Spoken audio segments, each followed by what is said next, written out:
రాష్ట్రంలో కరెంటు కోతకు వ్యతిరేకంగా టీడీపీ ఆందోళనకు దిగింది. హైదరాబాద్ విద్యుత్ సౌధ ఎదుట ఆ పార్టీ నేతలు లాంతర్లతో నిరసన ప్రదర్శన చేపట్టారు.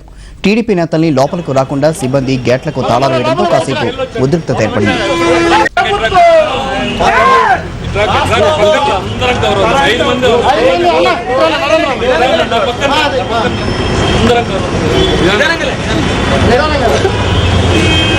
ప్రజలకు కరెంటు సరఫరా చేయలేని ప్రభుత్వం, చేయలేని ప్రభుత్వం, చేతగాని చేయలేని ప్రభుత్వం, చీకటి రోజులకు నెట్టేసిన ప్రభుత్వం.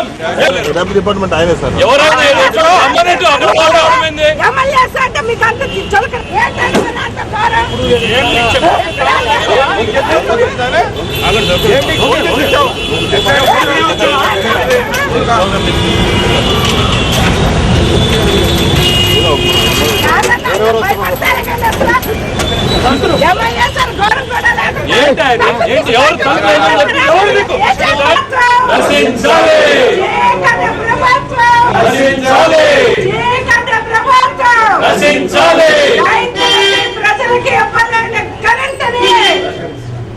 ఇవ్వలేని ప్రభుత్వం.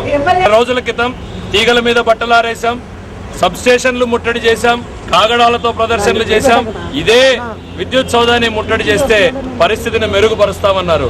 వర్షాలు పడ్డాయి, కొంతైనా మెరుగుపడి ఉంటుంది అనేటువంటి ఆశతో ఈరోజు మళ్ళీ ఎదురు చూస్తే గ్రామాల్లో అదే పరిస్థితి. ఈ పరిస్థితి వల్ల ఈరోజు ఇబ్బందులు ఎదుర్కొంటున్నటువంటిది రైతాంగం పూర్తిగా ఎదుర్కొంటోంది. చేనేత కార్మికులు ఏ రకంగానూ పనిచేసుకోలేని పరిస్థితి. చేతి వృత్తుల వారు, విద్యార్థులు, గృహిణులు, ఇక సెల్ఫ్ ఎంప్లాయిడ్, అన్ని రంగాల ప్రజానీకాన్ని చీకట్లోకి నెట్టేసి దిగ్గుబడాలి ప్రభుత్వం అని నేను చెప్పి కోరుతున్నా. 4 సంవత్సరాలుగా వర్షాలేదో పడితే మా గొప్పతనం అనుకున్నారు. 20 రోజుల పాటు కరెంటు, వర్షాలు లేకపోతేనే కరెంట్ ఇవ్వలేనటువంటి దుస్థితిలో ఉన్నారు అని అంటే మీ సమర్థత ఎంతవరకు ఉంది? రాష్ట్ర